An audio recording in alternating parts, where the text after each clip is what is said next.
Good afternoon, everyone. This is Dusty. Welcome to the Yakima Vineyard. I'm one of the pastors here. And I'm going to try to, while we're going through this global pandemic, to each Friday read from the book of Psalms. I've always drawn some strength from the book of Psalms. You know, King David was somebody who understood adversity. He understood struggle. He was able to feel his feelings. And his response to those things and his response to the Lord has always given me a bit of a roadmap for how to navigate these things myself. So I'm going to be reading from Psalms 24. Psalms 24 says this: "The earth is the Lord's and all its fullness, the world and those who dwell therein.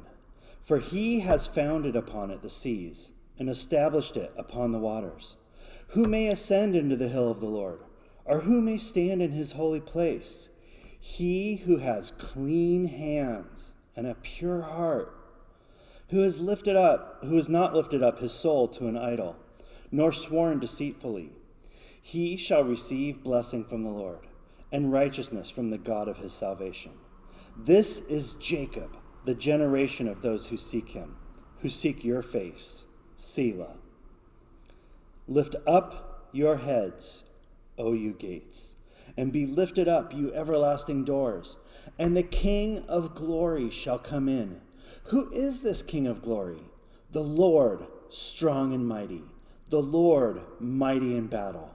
Lift up your heads, O you gates. Lift up, you everlasting doors, and the King of glory shall come in. Who is this King of glory? The Lord of hosts. He is the King of glory. Selah." You know, this last bit, it reminds me of a song that we sing in church. You know, who is this King of glory? The Lord, strong and mighty. It's a beautiful song that I always loved singing in church. And I guess something that popped out at me in verse 4 is, "He who has clean hands and a pure heart." See, even David understood the need to wash our hands, to have clean hands in times of trouble.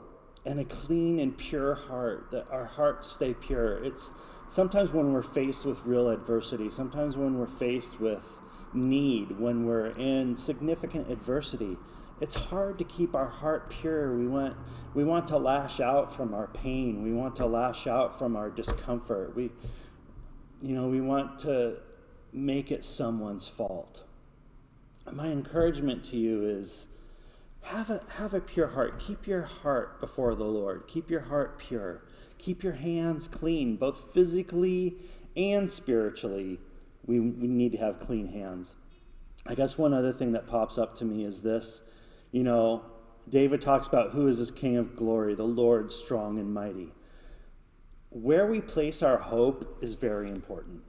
You know, our government is not going to save us. There is no politician who is going to be able to save you.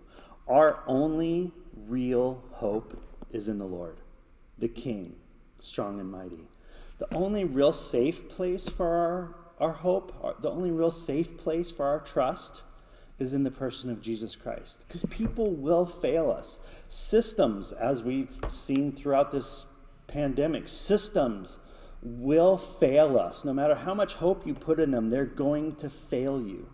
But Jesus, the Lord, never fails us. So that is a safe harbor for our hope. The Lord God, Jesus Christ, is a safe place for our hope. And my encouragement for you today is to put your hope there. This next Friday, I probably won't be reading from Psalms. It's going to be Good Friday. And so, I'm going to probably do something a little extended, something a little special for this next Friday. It being Good Friday and recognizing Easter. I mean, I think we're probably all going to admit this is going to be one of the strangest Easters that we've ever celebrated. But we're going to find our way. And you know what?